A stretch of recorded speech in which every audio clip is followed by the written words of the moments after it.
คลิปนี้เนาะจะเป็นคลิปต่อหลังจากไปหาคนบ้านนอกและมาร์กแล้วก็โจแคนาดาแล้วจะพาเพิ่นไปเลาะ Backyard Cafe ขอให้ติดตามกันเนาะว่า Backyard Cafe เนี่ยสภาพมันเป็นอะไรเนาะโอเคเนาะในที่สุดก็ได้เจอกับคนบ้านนอกสิพากันไปเลาะเล่นตรงบ้านดงคำสร้างชื่อนี่คือว่าการค่าเขาเจ้าใจให้เอาอันเจไปเรียนอยู่แล้วทำไมเขาซื้อราคาใช้จ้าผมเขาจะกินน้ำสปอนเซอร์เนาะสิพาเบาโจไปเลาะซะนี่โจบีแบ็กยาร์ดบ่แบ็กยาร์ดคาเฟ่โอเคเนาะ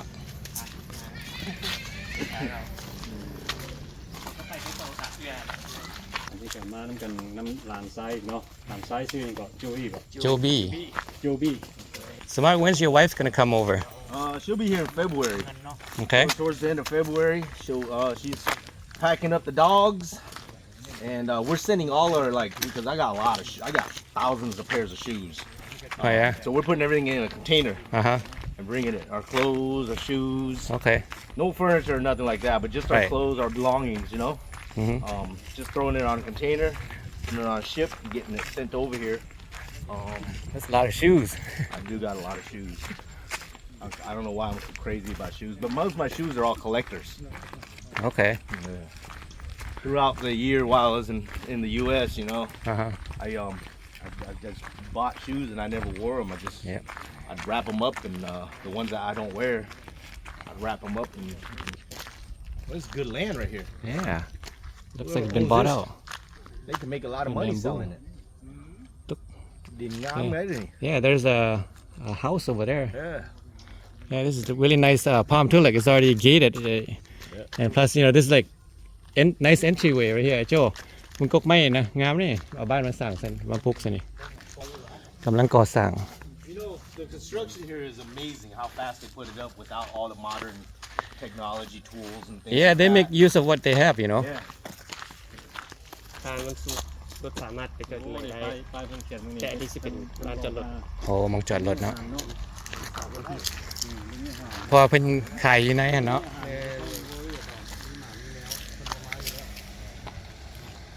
บอกเพิ่นไว้เอาอาหารจะเข้ามาไว้ออกมาเดี๋ยวเข้ามา ที่จริงมันสิมีรถมาหับ บ่ แม่นสิมีรถมาหับ เฮามาบ่ถึงมื้อซะนะ แม่นอาจจะ เด้ยัง ช่วงพักผ่อน ยังก่อสร้างอยู่เด้เนี่ยมันเป็นบ้านพักบ่นะ ไม่แน่ใจอันนั้นน่าจะเป็นบ้านพักเหมือนที่เพราะว่าสถานที่กับกว้างเนี่ย อืม มีสัตว์มีอาหาร เพราะคนยังมาหลายอยู่เนาะ It's good to take your family here. Yeah, it's เข้า nice. ไปสั่งน้ำเนี่ยจะบอก กลุ่มไทย ยังบ่ฮอดใส่ บรรยากาศ ยางมันเหลือกับครอบครัวอย่างนั้น พ่อนจะต่อไปคนยาวเติบ เป็นห้องน้ำแบบนี้เนาะ แม่นพ่นปลาปลากระไรมีเหงื่อป้อนน้ำได้เนาะมันมองขายเหงื่อได้เนาะคิดว่า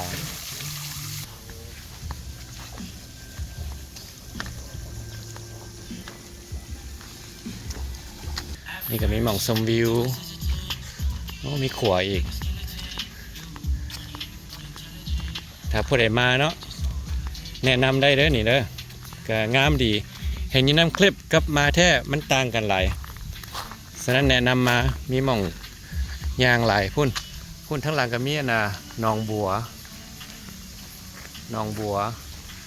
นี่ก็เป็นขัว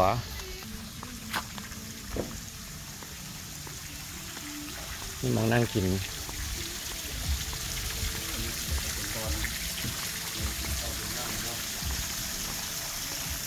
งาม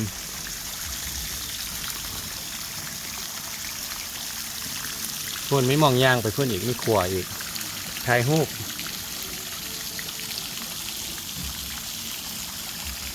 เป็นอะไรโจ้น้ำลาย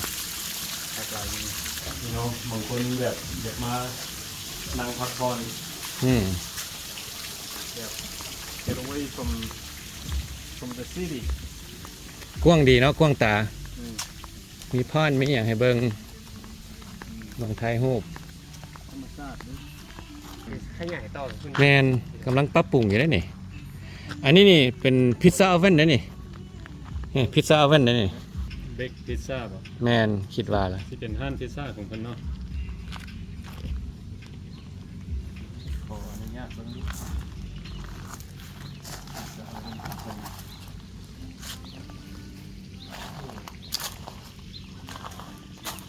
โอ้เพิ่นสิต่างขอบคุณต่างนี่แพงของเพิ่นนะ แมน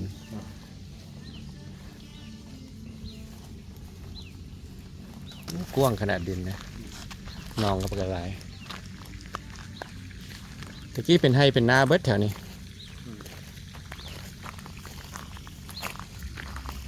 ก็มะเขียวโอ้มะพร้าวจับเอาสบายเลยมะพร้าวเตี้ยนี่นะ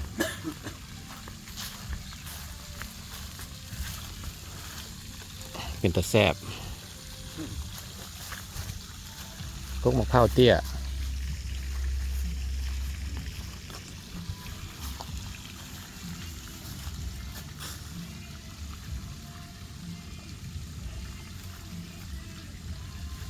จูบี้กับบุเคยมาเนาะ มาครับบ่ค่อยได้มาดู บ่ได้มาดูเปลี่ยนแปลงไปบ่ กะโอ้2-3 เดือนเท่านึงก็เปลี่ยนหลายแล้ว เปลี่ยนหลายแล้วเนาะ ถ้ามียืดก็ถึงก็ถ่าได้ตีนต้นนะ กกบัว ลองบัว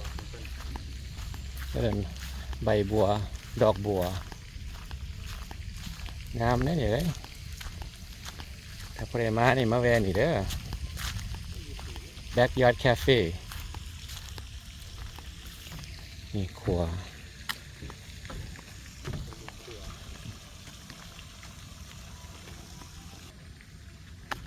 ก็หมกเผาเตี้ยบักอะไรเอาคันใด2 ขันได้มาปีนเอาตัวนี้ ปลูกขายด้วยนี่ แม่นแม่น ป้อมเด้อมันเป็นหลายเด้อ มะพร้าวมีราคาได้อีกปีนะ นี่เข้าไปเลยบ่ ส่วนสัตว์ปะนี่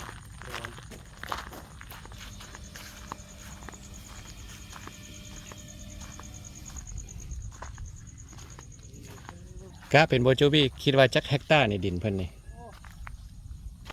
จักเลยกว้างเติบพูด หลายเฮกตาร์ หลายเลยวันนี้บ่กล้าไปประมาณเท่าไหร่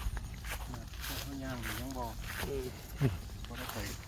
บ่ฮู้เด้อ แข่งบ่สุดสด เพอบ่ฮู้กะว่าเฮกตาร์หนึงใหญ่ส่ำใด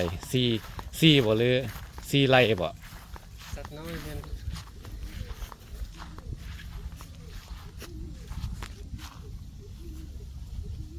งามเนาะอันนี้นกยุงอันนี้คุณจีนั่นบ่ฮู้นกหยังตาขนมันขนบ่ได้ตัด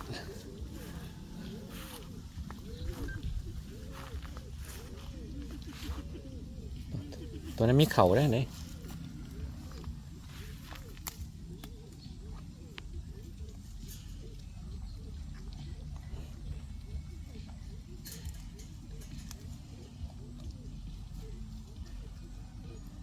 กินบ่ถึงทางในเหียนเบิด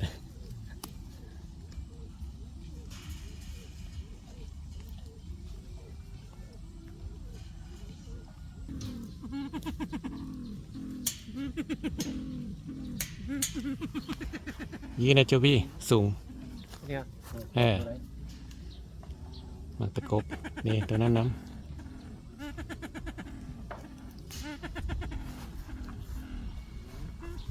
ยื้อบ่ถึงให้โจบี้ยื้อให้ซีมบ่ไอ้โจมักตะกบนี่ซีมบ่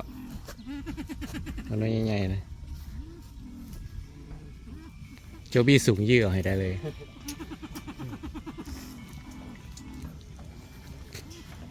เคยกินบ่ตอนยังน้อยกินหลายบ่หวานดี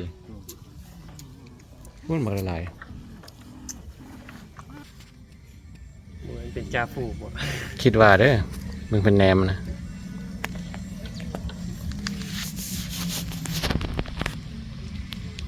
นั่นตอนนั้นเป็นอัลฟาด้วยหันนายโจตัวเขางอหันอัลฟาชีพ จำปา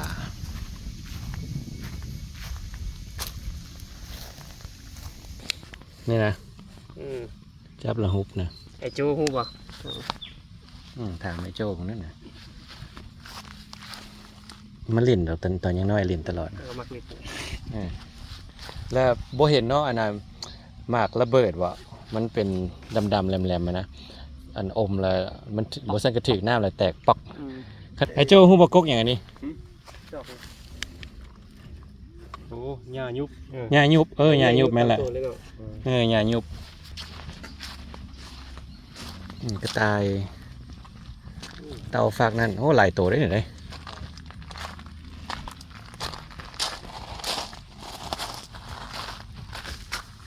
มีจักตัวนี่2 4 6 8 10 12 14 16 18 20กว่าตัว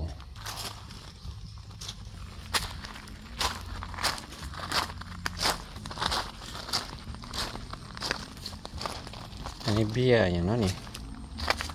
เบี้ยเข่าป่ะโจวีตัวนี้ แม่นเขา ครับมันปรับปรุงแล้วนี่ยังสิกว้างยังสิงามออกนี่สถานที่นี่อยู่ใส่โจบี้ แบ็คยา แบกญาติอยู่บ้าน เกี่ยวกับสร้าง บ้านดอกคำสร้างเนาะ ถ้าใครบ่ฮู้ก็เสิร์ชอยู่ Google Map ก็ได้แบ็คยา แมนแห่งหาสบายเนาะแบกญาติคาเฟ่ป่ะ แม่นแหละ ก็นี่เป็นโฮมดีเนาะมันบานออกคือนะคันโฮมกกอย่างละบุหูซื้อเด้อ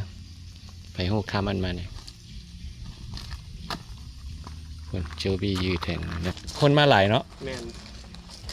จะมี พักผ่อน มาพักผ่อนมาผ่อนคลายอย่างนี้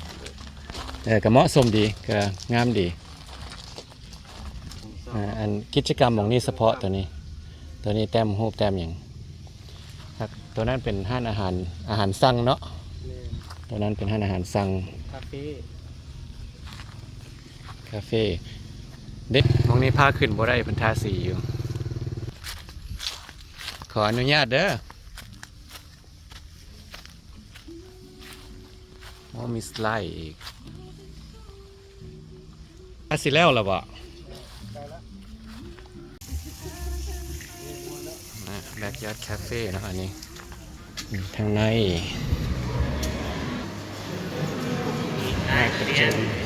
โอ้มีไอเลี้ยงจูบี้สั่งอย่าง มัสลาเด เดี๋ยว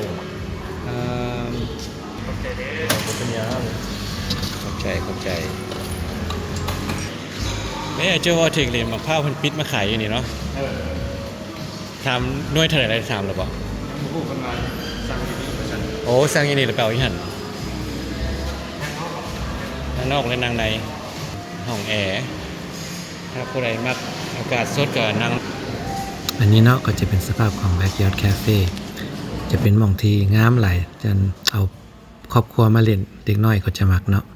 ดังนั้นจะขอไปคลิปตัวนี้เด้อ เขาขี่รินได้เลยนะ รถไฟฟ้า EV น้อยๆคิวดี